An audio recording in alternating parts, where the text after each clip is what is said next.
Hello everyone, my name is Pixlriffs and welcome back to the Minecraft Survival Guide. I hope you guys are having a good day. Before we get into the meat of today's episode, I wanted to give you folks a quick update on the End Hub because I've been working my butt off on live streams lately, just getting the bedrock removed from the top of each of these end gateways. And as you can now see, there are 20 of them around the circle and they have all had their bedrock hats removed. And I'm so happy that this project has basically come to its next phase because we're going to be doing some more stuff on this in the episodes after episode 200, and I'm planning on doing some really cool stuff here in the end. It's going to be primarily a building project, so we may take a bit of a backseat in terms of the tutorial focus on those episodes, but it's really going to be kind of fun to work on some creative building stuff here in the end. I really feel like the end is an underused dimension in general, so I'm looking forward to sharing some of that with you.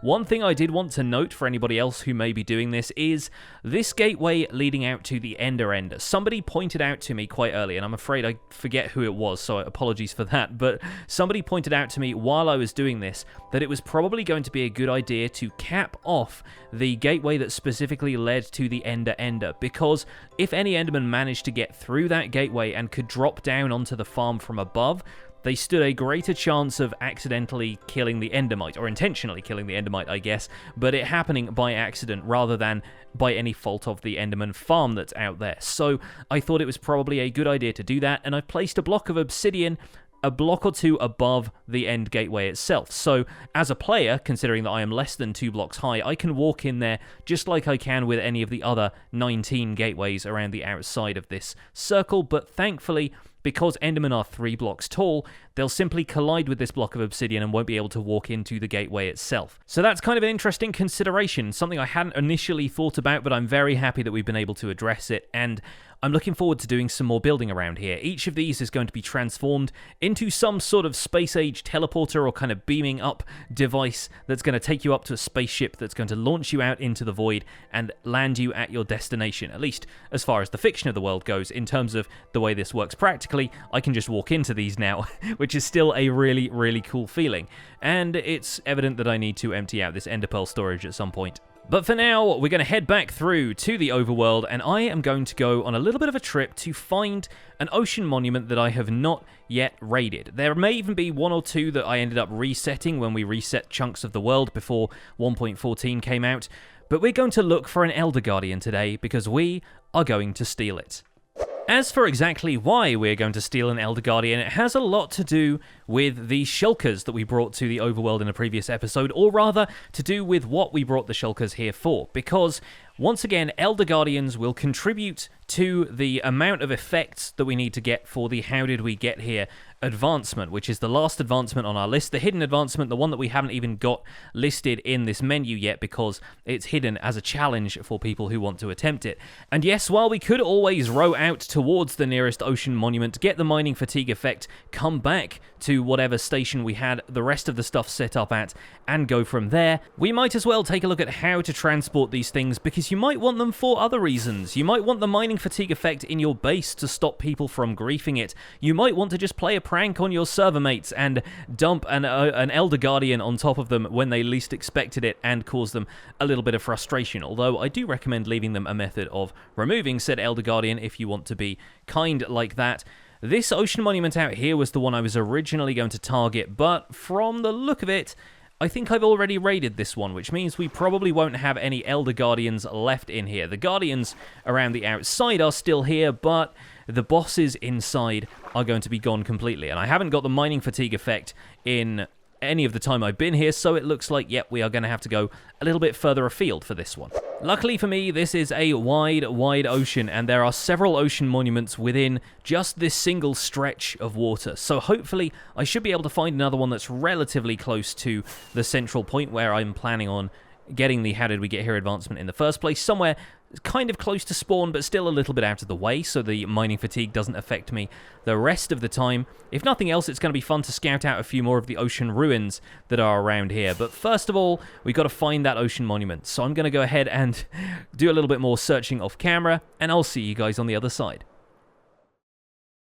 Okay, folks, I think we've got one. I'm pretty sure this is an ocean monument I haven't been to before. Gonna very quickly verify that by waiting for the mining fatigue effect to kick in, or see if we can spot a tail fin through the outside of the monument here. Hopefully try and break a few Guardians' line of sight. I don't hear any of them around here. And I have raided a couple of these in the past. The one that we saw at the beginning of this episode was one. And I'm wondering if I maybe have raided this one and forgotten about it. It doesn't look particularly raided to me. Not that I can see much with all of these Guardians firing their lasers at me. I better make a quick escape if I don't want to get shot too much. Nope, there we go. Okay, we do have an Elder Guardian here. Perfect. So there must still be 3 of them in this monument because, yeah, I was hoping the mining fatigue effect would kick in and confirm my suspicions. Okay, so remember that the 3 locations in which the Guardians can be found, the Elder Guardians at least, are the central point at the top there, and in either of the 2 wings. One wing will have the room with the pillar, where we find the Elder Guardian kind of swimming around in circles, and then the other one will have the sort of more open room on one side, where we find the Elder Guardian kind of hanging out in a more open space. Naturally, with mining fatigue, and with a bit of Dolphin's Grace, it's not going to be too easy to get either of the ones that are a little bit further down, a little bit deeper down here. Not to mention, the other Guardians are potentially going to interfere with that. So what we want to do is steal an Elder Guardian from the very top of the monument if we want to have this be the easiest possible experience. We're also going to have to consider at the start here exactly how far away we are from the place that I want the Elder Guardian to end up, because this is about 1,600 blocks north of my spawn point, so we are going to have to probably build quite a long minecart track all the way down there to get the Elder Guardian there. That's how we're going to get it out of here anyway. We're going to get it out using minecarts. Thankfully, Guardians and Elder Guardians do not suffocate when they're outside of water. They don't need the water to survive, and that's going to be very beneficial for us here because we're basically going to be transporting this thing over land, or at least above the surface of the water, for a long period of time. But hopefully that should be pretty achievable, and I need to go and get myself some rails. Fortunately, thanks to having a ton of gold now from the gold farm and a fair amount of redstone and sticks from the witch farm, we can make ourselves a few stacks of powered rail, and I'm going to need more than that, but luckily I've got more gold than that as well. And this is part of the reason that building resource farms in this game is so brilliant, because once you've got to the point where you're like, I know what I need for a project, I need 12 stacks of powered rail, you're going to get it pretty quickly at that point. So if I line myself up about here, I think this little island on the outskirts here, right near a shipwreck and kind of in close proximity to the spawn point here, that is where we're going to be setting up the platform, the arrangement of stuff that's going to get us that how did we get here advancement. So I'm going to light this area up, and right here we are going to start a long trek. It's going to take us over the ocean, over a bit of land, and then back over the ocean, and we're going to make a minecart rail that will take us the entire way. And once we're done with this episode, the Elder Guardian is going to land about here. I think hopefully that should be our goal. So without further ado, let's kick this off. So a whole bunch of rail placing and bridging later. I have a bridge that extends off into the distance that actually goes all the way back to that little kind of lagoon that we have there, and I have ringed out the top half of this monument, specifically the bit where this pyramid shaped section is at the top here. So what we're going to do is open up this shulker box where we've got a bunch of stacks of sand, and I'm going to be placing the sand so that it falls on the inside of this ring that we've created here. And of course, the problem with misplacing any blocks like I just did is that the Elder Guardian has cursed us with mining fatigue, and I won't be able to get those blocks back until either the effect wears off, or alternatively, I could head out to one of the neighboring islands and grab myself a bucket of milk, which is most likely what I'll do, because it might be useful to have a bucket of milk in the near future. We are going to have to break into the top of this monument after all, and while there are several ways of doing that, such as, I don't know, TNT and various things like that, yeah, the kelp down there is also going to be a problem, so maybe we should see to that real quick. Thankfully, kelp and seagrass will break instantly, so these are also things you can break, even if you have mining fatigue. And with a few quick taps, hopefully we should be able to get rid of all of this without troubling the Guardians here too much. A couple of them do seem to have drawn a bead on me here and there, but I think we should be able to take all of this out and allow the sand to fall freely.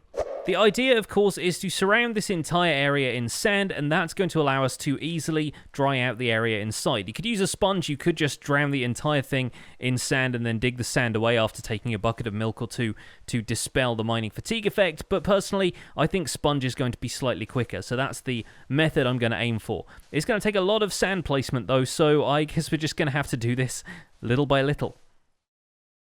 So, a little bit of time, a lot of sand placing, and a couple of cups of tea later. Oh, look at the dolphins. We have made it back here, and I've brought myself a friend, because the friend here, the cow, is actually going to provide us with milk. And I've been milking this one already, but I thought may as well bring him over in a bucket. And I don't think the Guardians will attack the cow. I think they only go after squids and me. But the mining fatigue is going to be a problem unless we dispel it using a bucket of milk. And once we've done that, we can work quickly. I've sectioned this little area off into little smaller segments, which hopefully we should be able to get rid of all of the water in here with a few well-placed sponges. But removing the mining fatigue is going to be essential because I only have about 10 sponges, so I'm going to need to gather and replace and cook these in a furnace to make sure that they dry out, and that's going to take a little bit of time here. Anytime the Elder Guardian curses me with mining fatigue, I just have to dispel the effect with a bucket of milk, and then I get maybe 20 or 30 seconds in which I can do whatever I want to around here, which is going to be crucial for us getting into the top of the ocean monument in the first place, because we're going to have to break a few blocks to do that. And realistically, we could just get away with drying out one section of this as long as there is enough room for the Elder Guardian to come up here on a minecart, but I figure I might as well dry out the entire top half of this to give myself the biggest amount of room to work with. Because the Elder Guardian's movements can be a little bit unpredictable, and we're going to need to dry out the inner chamber of the top part of this monument anyway, so that we can get the Elder Guardian in a minecart, because remember, you can't really place minecart rails underwater, they just break. Okay, we got the whole thing cleared out. We are just about ready to breach the top of the temple. I think I'm probably going to try and make a decent-sized hole in the side here, both so we can make our escape and so that the Elder Guardian itself will be able to get out on the minecart. Because one problem, even though they don't suffocate in air, they will still suffocate in blocks, and Elder Guardians tend to have quite a large hitbox. So, let's drink our bucket of milk, and let's open up a hole in the wall here. Some of the water is going to come flooding out, but that's fine. We should be able to get a nice angle on the Elder Guardian itself, and there really isn't all that much water to clear out of this top section of the temple. We can use a little bit more sand or some of the stone that I brought to block off the sides, prevent the Elder Guardian from swimming away too far, and we should be pretty straightforward from here, I think. One problem with the Elder Guardians, of course, is that they do hit a little bit harder than the other Guardians, so you might want to give yourself a nice, easy way to escape if this goes a little bit awry. Yep, he's definitely taking a few shots at me. Oh, dear. Should be able to get out of there before, yep, the mining fatigue effect refreshes and we find ourselves in a spot of hot water. But the Elder Guardian is already kind of floating towards one side over there, which means that, yep, he is running out of space, and brilliant. We should find him a little bit easier to maneuver around now that he is out of water. He's still going to try and attack us, but it'll be easier for us to place down some minecart rails. And despite his enormous size, the Elder Guardian is going to be able to fit into a minecart just like any other mob would. So let's start laying down some rails around here. We'll try and avoid his laser beam as much as we possibly can for now. This also feels like a point at which I should probably swap my elytra over for my protection chest plate, because he's getting a couple of pretty heavy hits in as I try and do this. So we'll recover the elytra in a second or two. We've got a backup in there as well. And yeah, we should be able to catch him in a minecart. I just want to try and straighten out this track a little bit. And of course, he's inflicted me with mining fatigue again. Remember, of course, that there are two other Elder Guardians elsewhere in this monument, which not only means that he's not going to be the only one who can inflict mining fatigue on us, but it's also going to mean that you might have a chance at a second try if you want to go through this all and something happens to your first Elder Guardian. But yeah, hopefully we should be able to get him back into that central section, or he's just going to take a trip outside. That's fine too.